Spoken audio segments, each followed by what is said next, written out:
All right, ladies and gentlemen, welcome back to the Super Smash Bros. Ultimate North America Open 2019, and I'm standing here with one of the most supportive parents, one of the many supportive parents.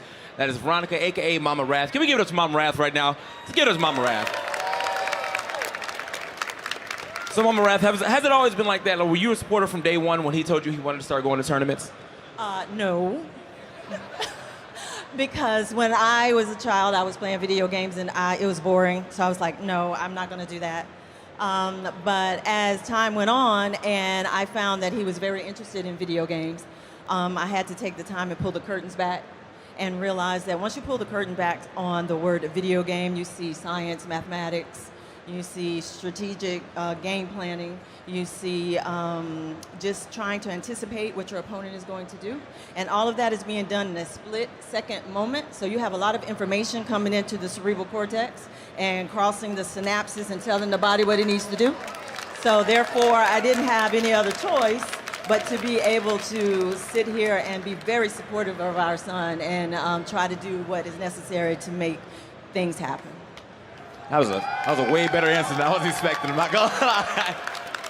So with that being said, when he won and he came downstairs or upstairs to tell you, Mom, we're going to PAX, how did you feel about that? Oh, my husband and I were like, game on. So we're here, whatever's necessary. We are the type of parents that we have been to those different tournaments that he's had in the seediest shopping centers. And he is inside playing the video game, and my husband and I are inside the car asleep until 2 a.m. in the morning. And then the very next day, we're trying to function as adults, but we're tired and exhausted while he's at home asleep because he's been out playing video games. But because we see the bigger picture and we're not myopic in our thinking, we definitely made sure that we wanted to support him and be out in those venues, those shopping centers, to the largest universities to make things happen. You got to give a shout out to supportive parents like that, man. I mean, it's just what it is. Being able to hear that and have your parents like support your passion is always going to be a great thing. But guys, as much as we love supportive parents, you know what we love more? Some of that squad strike action. You guys ready for some more squad strike? All right, let me go ahead and throw it back to the casters. Coney, take it away. Thank you, TK. And as you can tell, smart moms are supportive moms. She dropped a few words I can't spell for you. Listen, I was looking for my thesaurus and it was nowhere in sight, so I was just following them along. Yeah, we didn't pack it for this trip, but as you can tell, we packed a top player here joining us. Please welcome Supergirl Kels to the desk. How you doing? Hi, I'm doing so good. How are you? Good. It's so good to have you on the desk here. Definitely. To sort of look at these games in a different perspective. So Supergirl Kels, one of the top Sonic and Kirby players in the nation, actually from Canada. Thank you, yeah. Yeah. Hoping to keep that up. Yeah, so in terms of what we've seen so far, in the matchups and in the characters and everything, what has really stood out the most to you? I want to give a shout out to one player in particular. I'm really loving SWEETT. Even though we got Northwest right now that's seeded last, so expected to get last place in the tournament, I don't want to sleep on them. I've seen the online qualifiers tournaments. I've seen every single video. And Mystic, even though he hasn't really popped out with the performance or has fallen off stage or whatever, I've seen this guy's brain, the way it has worked, the way it kind of fidgets and plays with the items and really uses the tools of the items and the character Ridley himself. So I know that he's going to bounce back at any point. And Pokemon Trainer, SWEETT, looking so clean with those combos, Definitely. setting up that smash ball. He never misses that smash ball. 2 for 2. All the time. And Austin, too, his DK, that heavy hitter, great way to take it home. I think that they can pull this through. Definitely. So if I had to put you on the spot also, I did this to Vicky a little bit earlier, right? so I'm going to do it to you Here we again. go. So if you had a team, are you going to stick with the SWEETT team? Are you going to stick with that Northwest, or going to sort of rep your side? This is really hard. I think John Numbers from Northeast is probably the most consistent player within this tournament right now. He's been playing super clean, his combos, his approach games, the way he's backing up, being patient, really baiting, punishing, and setting up options. I think he's bringing it out the most. His team's looking strong. Seth, a well-known Yoshi and Inkling player, in the competitive scene. So that's 2 strong players right there. I think the favor does go for them. But yeah, I got a little sweet spot for Northwest. Okay, I can see that. I can see that. But while starting off, we're going to see them play right now. They're going to be going up against Northeast. And I'm really interested to see how John Numbers sort of plays in here. As you saw before, he was sort of the anchor for his team. Is that something you would agree with, putting what might be sort of your star player at your 3rd spot? Honestly, in terms of squad strike, I feel like every player is different depending the way they go. I personally really like to start strong. I like to put out my character that's strongest, get that lead, and then maintain that lead, force that approach. But I mean, they got their own strategy. They are a team-based team, so they got to figure out who's going to go first, who's comfortable going second, which characters are we going up against, who's comfortable against those characters, and really using that. So it looks like we're starting off with Seth against Mystic. Now, guys, keep in mind, the format has changed. Each of these players are now going to get 3 characters each, which is why you see Seth on Corrin, Inkling, and Yoshi. And I love the fact that we're seeing, you know, both Corrin and Bowser Jr. being represented. 2 underrepresented characters so far, I feel like, in the overall meta, but coming through right now. It's oh my God! Don't you! The walk-offs actually the bellows! really bad. He was trying to shield that, but it just was not enough. He was so close to the blast on that it just would not have been able to help him. I definitely think that's one of the strongest items in the game. It's insane. Used, and if it's used correctly, you can, you know, cancel out those jumps. You can really block any option just coming back to the Well, stage. you saw him. He had him pinned over there on the left side. There wasn't too much he could do. What a way to give yourself an advantage. And Mystic looking to do it again, has Seth off on the side, but Seth able to fight out of the corner. And Bowser Jr., a character that we don't see very often, but has really come out to play today. No doubt about it. Not disappointing at all. Really just propelling Mystic Oh, he in the almost lead. walked into that. Wow, Seth looking a little lost for wear right now. He's got the Ore Club. Mystic popping off, jumping in and out of the cart right there. Seth really struggling to make anything happen. Mystic just all over him. Seth doing his best, but perhaps gonna have to rely on falling back to that Yoshi once it gets to him. Might be a little sooner rather than later. 133% for Inkling. I love this stage control coming from Mystic, really being in the center of the stage, forcing approach options, forcing any option at all coming in from Seth. He's maintained this such a big lead. Oh! What? He is so smart. He literally knew what he had to do to make it back to the stage, regardless of that bridge breaking. He Big was so brain. low there. Excellent play by Mystic. Maybe the Ridley's gone. Maybe we just stick with Junior. I was kind of thinking the same thing, man. Give Ridley the day off, all right? You know, sometimes in tournament, I just need to pull out a character, you know, any character or even a secondary, just to get your mind back into the game. And I feel like that's what's happening with this Bowser Jr. right now. I don't know what it's going to take to get Seth back into this game, okay? Because he is getting mollywopped. I'm going to keep it real with you. And let's talk about that Rage Blaster and how much damage it does too. Although Yoshi does have the best shield in the game, that Rage Blaster just puts on so much damage. See Mystic trying to find his way back to center stage now. Keep in mind, this is Seth's main. So you were talking about character skills. When you pick a different character, sort of mixing things up. When you've got somebody's main against somebody's secondary, what does that usually look like?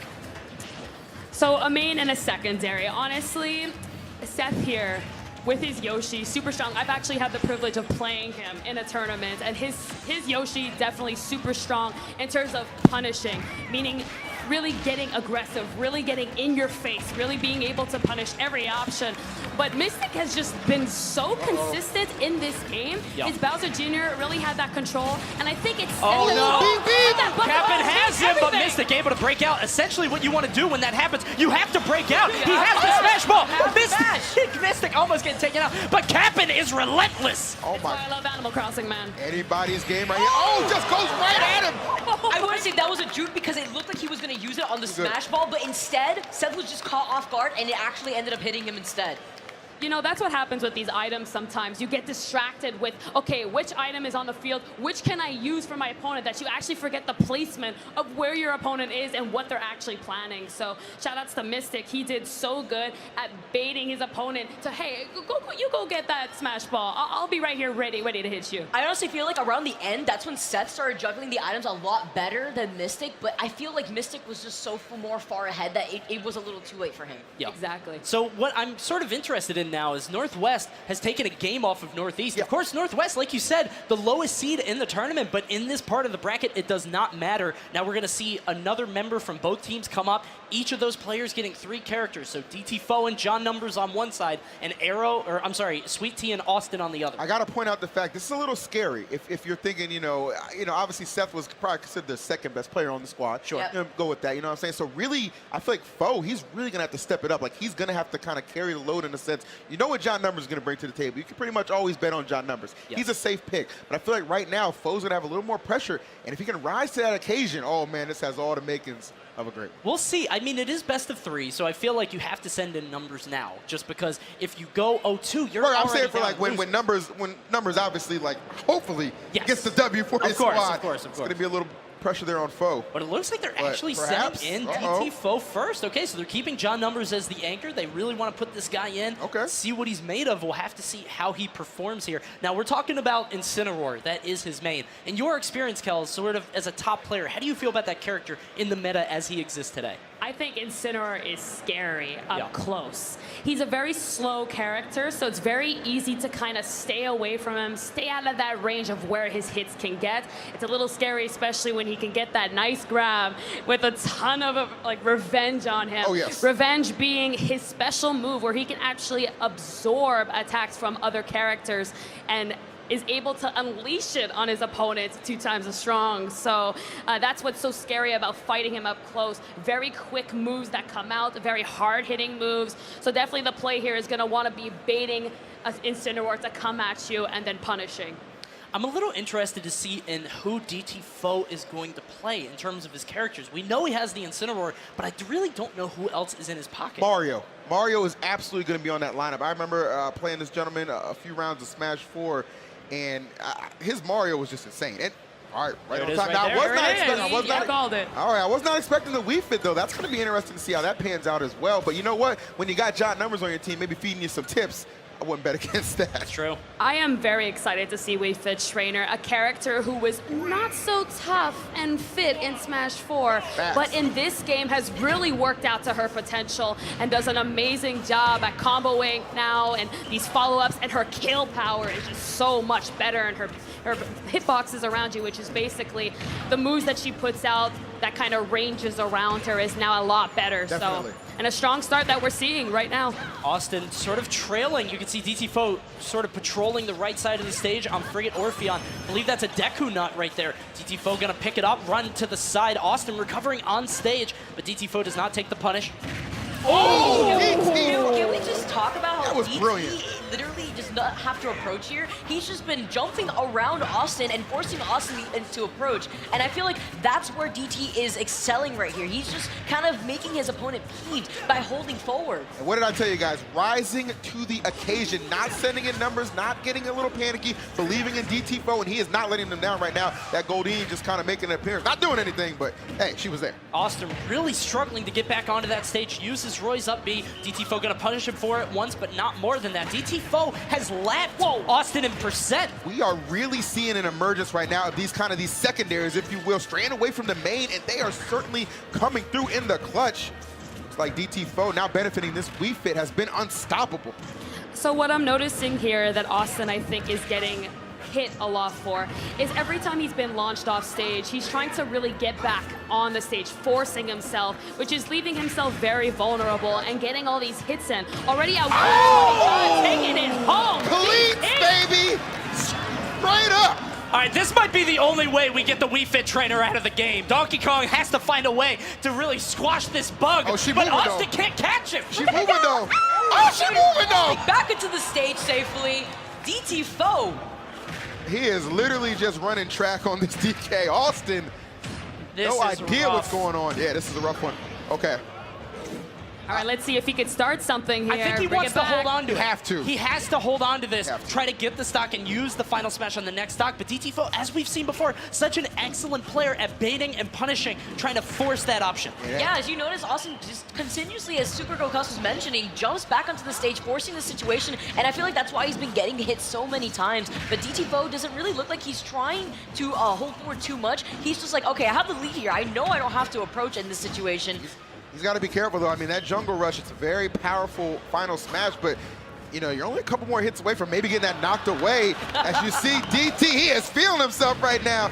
But here comes Knuckles the Echidna, able to really homing attack similar to Sonic, where he just charges up his special and aims for his opponents. Let's see if it can help him out. DK is calling on all the specialists to try to get rid of this Wii Fit trainer. He's got to call Candy, Lanky, everybody. But that was a misinput. Misinput, yeah. That was definitely a misinput. So we can definitely see maybe nerves playing a little bit of a factor. Oh my, you need the fairy.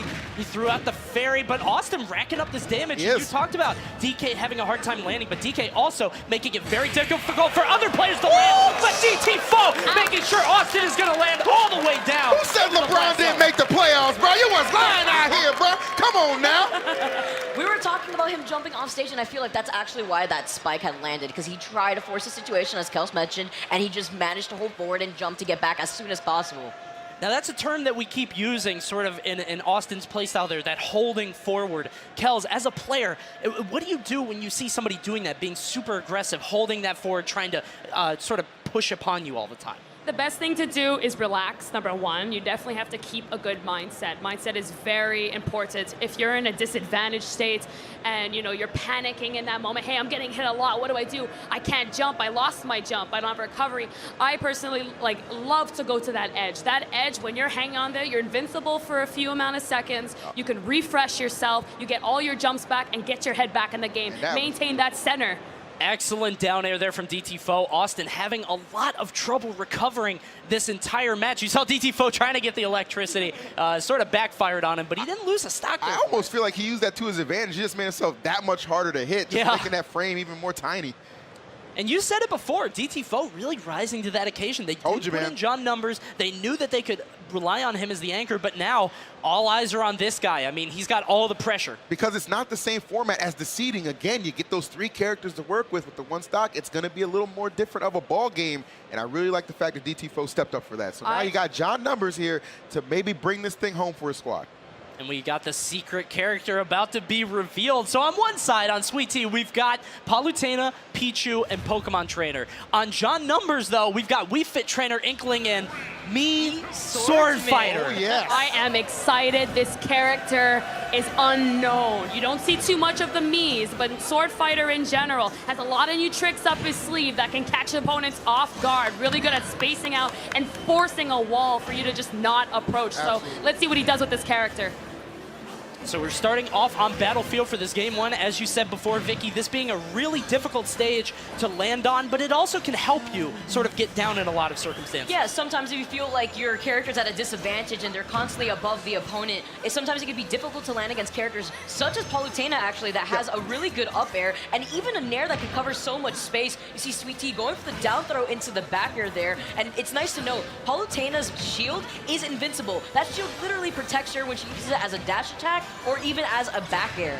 The Hakate bomb is out. Have to see if Numbers, yeah, he lets it go. We talked about this dude being an items expert. Oh, absolutely. You saw him throw it down, give it one punch. That's all he needed. You're not gonna see any hesitation from him. And I love the fact he elected to start with the Wii Fit. Give yourself a nice boost. Obviously, all his characters very well rounded, but I think the Wii Fit starting off, that was kind of the play. But you see SWEETT hanging in there, actually with the lead right now. Oh, a little misdirection, faked you out. Be careful. Fool's Gold is floating around. One of those fake smash balls will do you in. And one of the things that we saw a lot in the qualifier Numbers with the up air exploding it on himself. Really surprised by that. Yeah, sometimes you just need to back off. He was in that situation off stage. The 2 smash balls were right next to each other. It looked like both of them were going to explode, and of course, bouncing off that stage is going to lead him to his death. Have to see if John Numbers wants to hold on to this. It does look like he is. He's being very patient. We talked about this before. That patience, that willingness to not sort of dive into the opponent. And it's nice to note that bumper that's in the middle of the stage there. It also forces your opponent to jump around it, and that's why you see John Numbers hanging below the platform to try to catch SWEETT's jump. I think SWEETT's kind of doing the right thing as far as just kind of playing these platforms. You already know, like, with Sword Fighter, you're going to be using that chakram, you're going to try to use that tornado to get those follows, but when you're in the sky like that or on the platforms, it makes it that much harder for him to really kind of get his neutral going. Some limited options for this particular Mii fighter, but you're just seeing SWEETT play it perfectly thus far. I'm a little surprised that he's holding onto this final smash for so long, because if your opponent hits you, it actually can pop out. Now it's harder to hit out. Oh, what a snipe! And sometimes it's even best to throw the item, especially one of the swords in the game, whether it be even home run bat as well. Sometimes if you just throw the items, it's just better than just holding on to it. Yep. The final smash coming out, SWEETT getting out of that situation, and now tries to punish John Numbers. That forward smash missing though. So what happened there was Starfy, I think, had something to do with it. I don't know if he was on the other team, but I think Starfy might have hit him out at that fourth smash of that final smash. I do want to bring up the matchup between these two. Yeah. Sword Fighter Pichu. Pichu, a very aggressive character that can put so much pressure, as we're seeing right now, Definitely. which makes it really easy to get onto a character like Sword Fighter. Sword Fighter being that character that's to force his opponent out, and is not having that right now. But also very much a glass cannon. Pichu, the lightest character in the game by a large margin. So SWEETT has to play on point, just because Sword Fighter with some really strong KO options if he's not careful. If he's at a good enough distance to connect that tornado, once that cooldown wears off, he can go up there and hit the up B, but not even going to be a factor as we see SWEETT able to remove that stock, and it all going to come down to the Inkling for John Numbers. And it might come down to mains on both sides. SWEETT does have this Pichu, but if Pichu can rack up damage on Inkling, who we've said before has historic issues getting the KO, we'll have to see if the Pokemon trainer against Inkling comes through. All right. See if I'm really looking forward to seeing, and hopefully seeing, Numbers as Inkling versus SWEETT's Pokemon trainer. As I was saying in the beginning when I got here, that these are the players that I'm looking forward to seeing play most. They're playing so consistently great, so them up head on head, I feel like whoever wins this has a good shot at winning this tournament. Absolutely. SWEETT's just doing such a good job with the down air into the back air. I feel like he's just controlling the neutral. Oh, it's he a legend took it! like John Numbers. What? He took the smash ball from SWEETT. I can't believe he got his hands on that. Okay, talk about a last-second play. But is it going to matter? No, I know, Kels, I know you wanted to see the showdown, but SWEETT too well engaged, not letting it be the case. What a performance. He didn't even get the chance to use it, and that's an upset, guys. That's That the is an seed upset, yep. for our team, defeating the first seed. And I mean, John Numbers, Seth, DTFAUX, those guys look so strong, but SWEETT coming out super hard as the anchor for his team. SWEETT just did so amazing. He didn't even have to go Pokemon trainer at that point. He was playing so safe with Pichu. Actually taking advantage of what Super Girl Cuss was talking about, the fact that Pichu's able to rack up so much percent because of his strong combos, it can be really intimidating to recover against a character like Pichu, but also the forward smash is coming out against John Numbers. Yeah. I feel like when he was trying to recover, it was actually struggling for him to get off the ledge.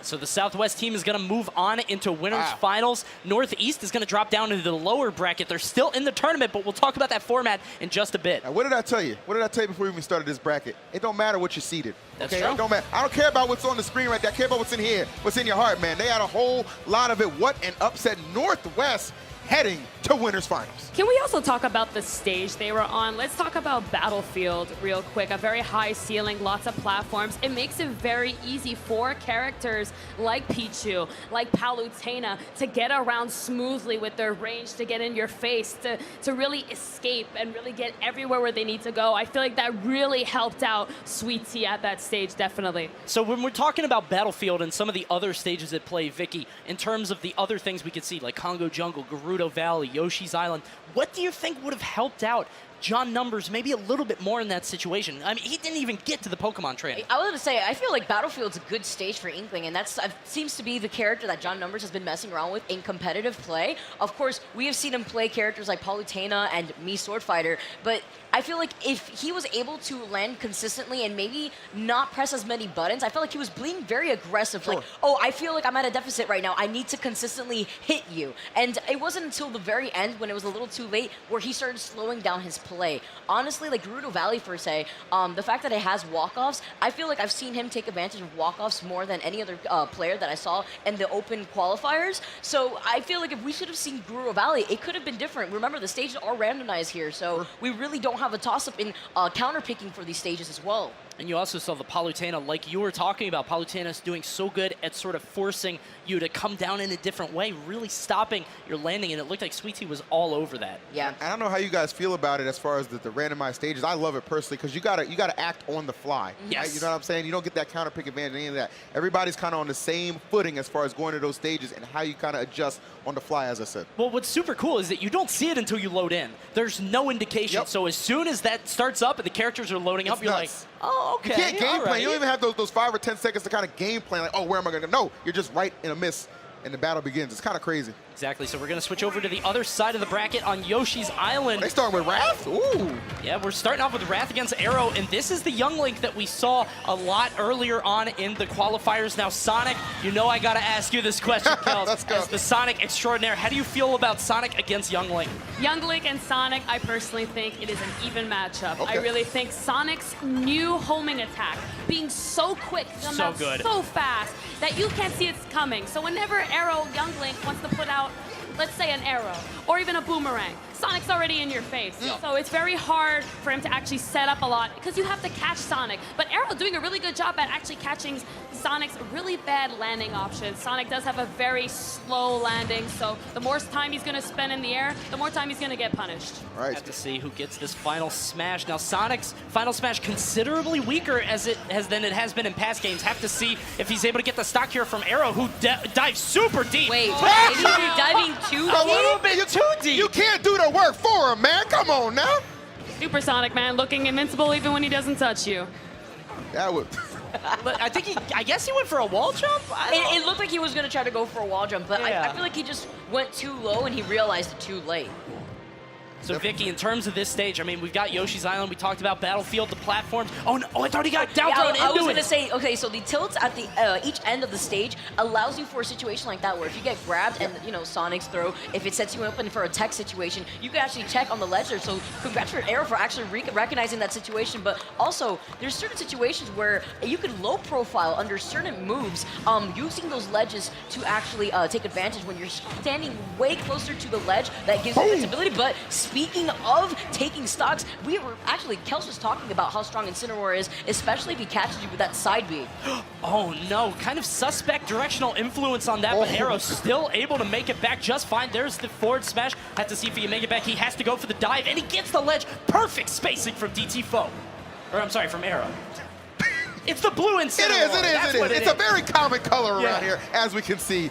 And AAROW trying to make this stock count.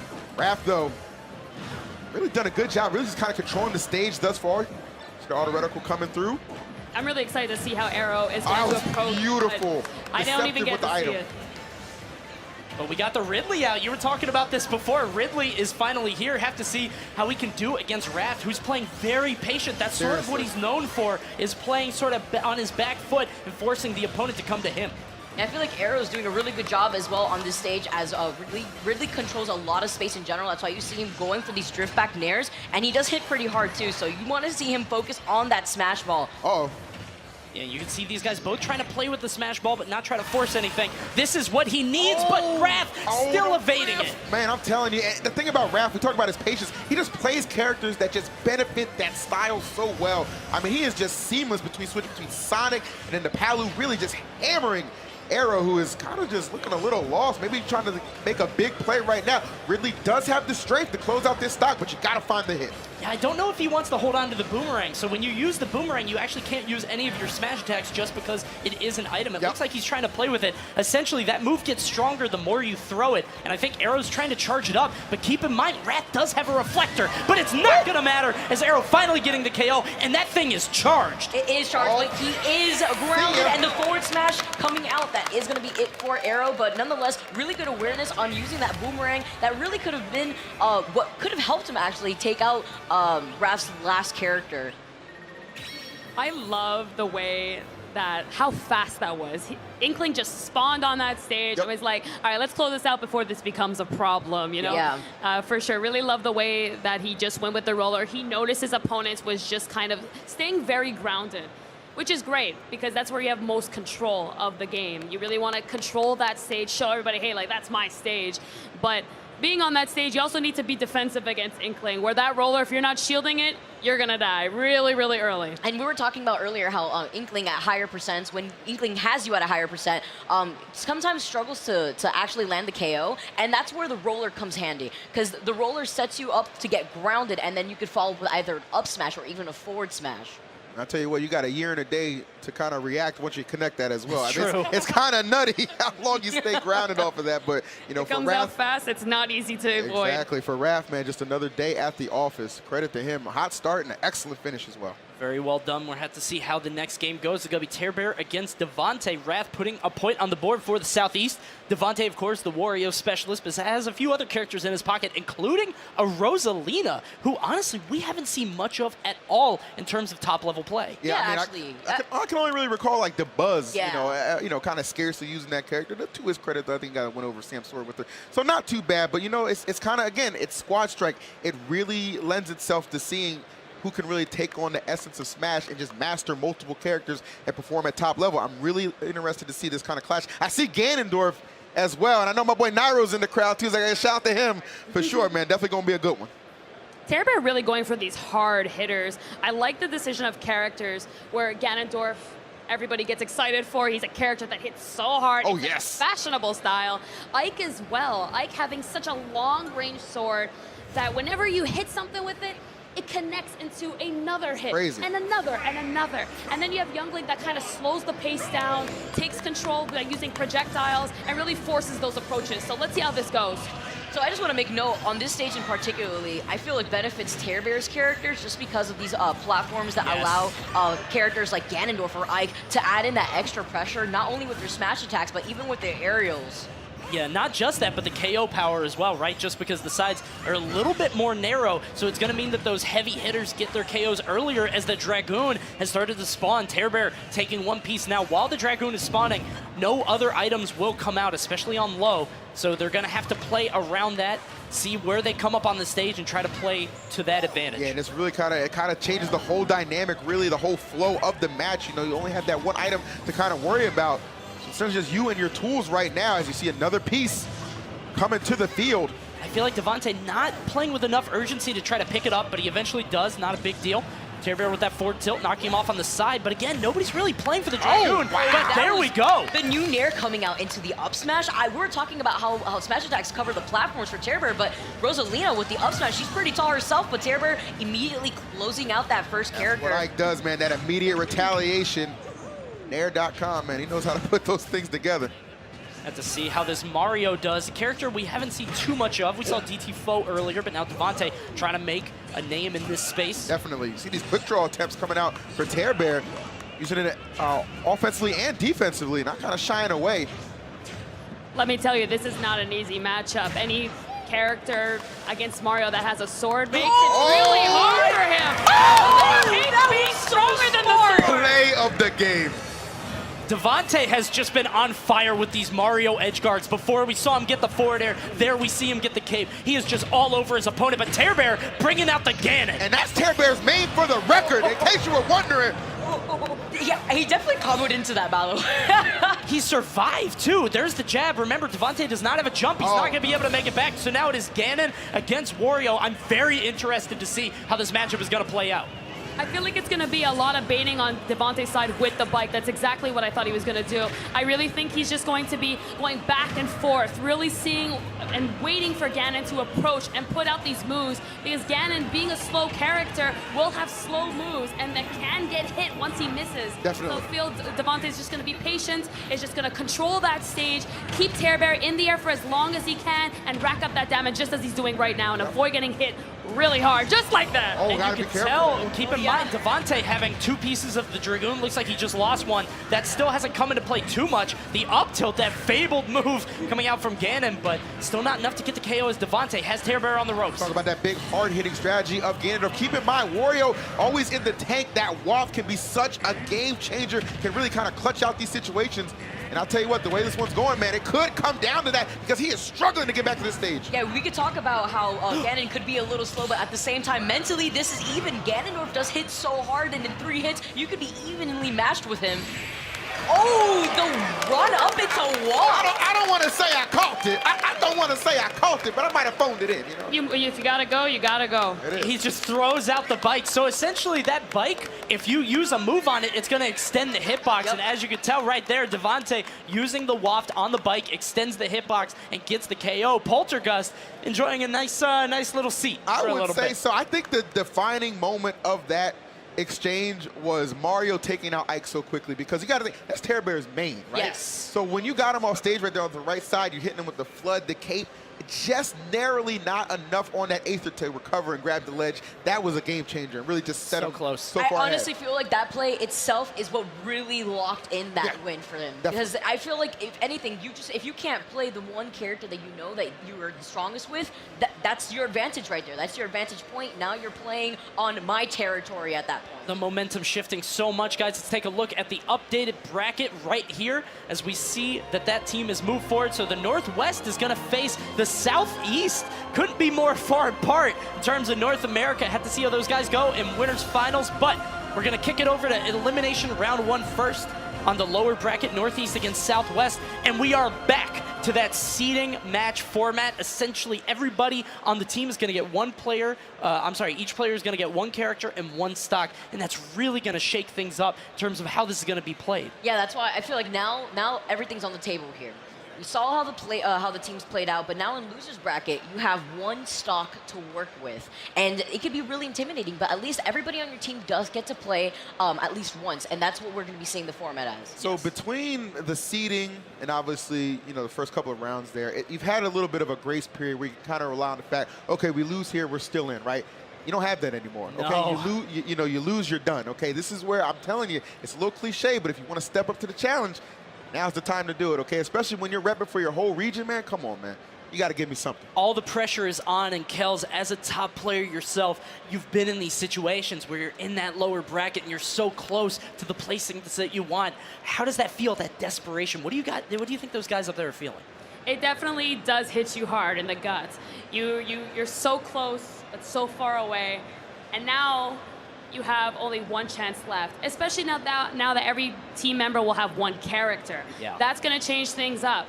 But luckily, everybody has kind of seen each other's characters. So people can start planning, hey, you know, we're about to fight this team. What characters were they using? What was strong? What was not? Which one of my 3 characters are going to counter this character?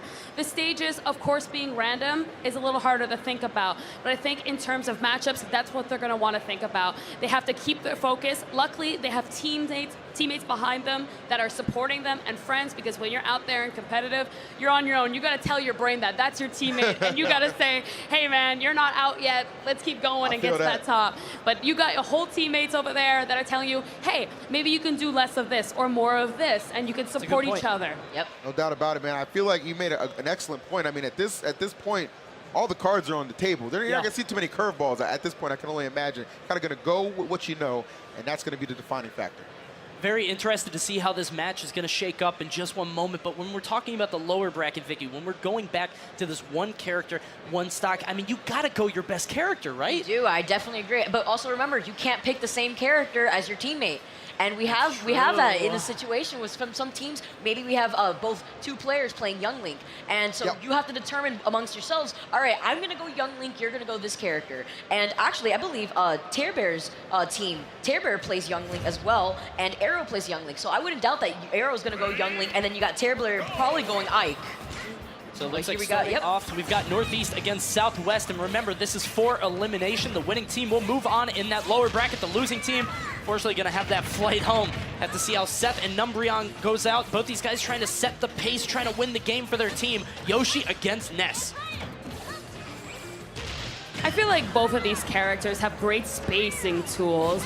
Ness being a character that can kind of push away with his telekinesis. Oh, no! It started too far from him. Oh my, that was so unfortunate. You see the head shake coming out. He even retaliated back by hitting SETH away, because he knew that he would still be able to make it back. And even getting the second PK Thunder, it just started too far away from him. I think the worst part about that is he knew he messed up immediately. You saw him get up? Yeah, exactly. It was almost frame 1 in a sense, like he knew. And that's the hard part. It's tough, you know. You feel like you're kind of letting your team down as well, but you just gotta, you know, at the same time, you can still, all you can do, support the guys. So keeping in mind, guys.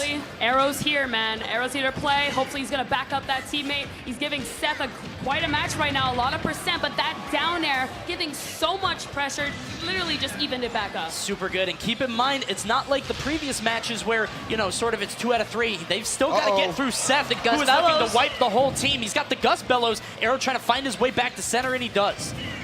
Yeah, it was a really good job at avoiding it. Seth coming down with the egg drop.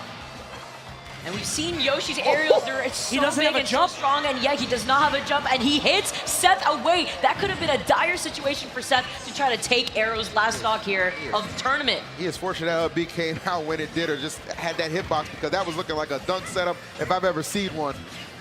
Talked about how AAROW trying to bring his A game. Kels, what do you think we need to see more of from him to be able to get the stock off the Yoshi? I think we need to see less commitment from him. Oh my Lord! Talk about commit. Put a ring on that finger right there. Took that whole stock and just dropped him. I think Seth just performed so well in terms of pressure. He was constantly in his face, but spacing out without actually committing any moves. He would go right up to him, keep that little range, wait for Youngling to throw out something, and then just punish him right away. He just kept doing that, and right at the end, that last minute, you saw AAROW commit that up special, that up B that went over the stage, and then he was able just to get smacked for it. You know, and to follow up, you know, you have one thing that Yoshi has great aerials, but he also has a great projectile at that, and on this stage in particularly, those eggs do bounce.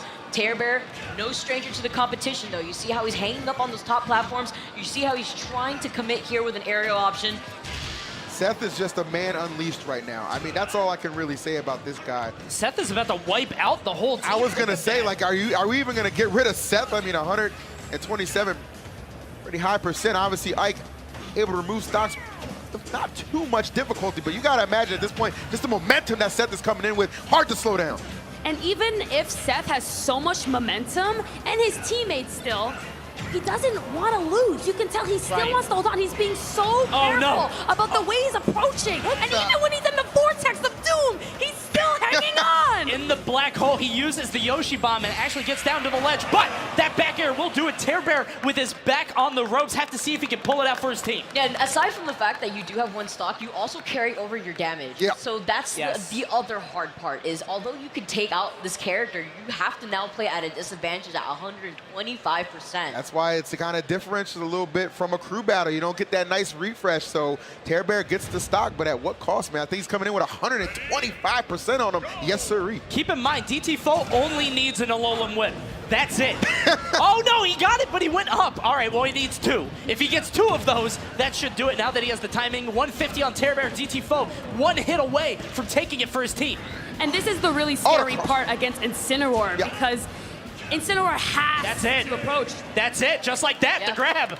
There you go. There really wasn't too much he could do, because it's essentially like, you know, okay, oh, don't get grabbed. I mean, come on. Like, come on. Like, so much easier said than done. And for Faux, you know, this is a guy who's already shown us in previous rounds he's capable of kicking in that clutch gene, but for that particular exchange, didn't really need it too much. I just said either an Alolan Rip or just one grab away from victory, and we see it right there. It's perfectly executed. Seth, the MVP under every, I mean, unanimous, right? No, I mean, easily, we could just say that by unanimous decision. Seth taking out basically 2.5 stocks from the enemy team, going to ensure that the Northeast keeps moving on. Southwest, unfortunately, is going to drop out, but we're going to have another match coming up for you guys very shortly. It is the other side, so I have to see how that turns out. But you saw how Seth just really ran through his opponents in terms of momentum. What does that feel like to be able to just run through your opponent's stocks? You know, I think when you're on such adrenaline, when you're really in the zone, nothing can stop you in those moments. I feel like Seth had a really good game one. Unfortunately, we had a suicide kill. But just that can set your mind to, okay, I have an advantage, let's keep it up. And then already he was on the pace for that second match and almost took the third. So close. Yeah, he played great. Honestly, his spacing, his pressure, I loved his pressure. Yeah. He just was always in his face. He would make his opponents scared and commit into something that they were going to regret. He just played all around amazing. I feel like it was almost in a sense because, I go back to that one game that he had where he just kind of got destroyed from the early going. I think the Bowser Jr. kind of ran a train through a lot of his characters, and that's kind of what we were noticing was a problem. It felt like almost in a sense he kind of lost confidence. That's a heck of a way to bounce back. He brought it back. An elimination round, too. Absolutely. Guys, thank you so much for tuning in. We're going to take a quick break. Thank you to Supergirl Kels for joining us on the desk. Thank you for your analysis and your perspective. Very valuable to have. We're going to be right back with more Squad Strike action in just one moment.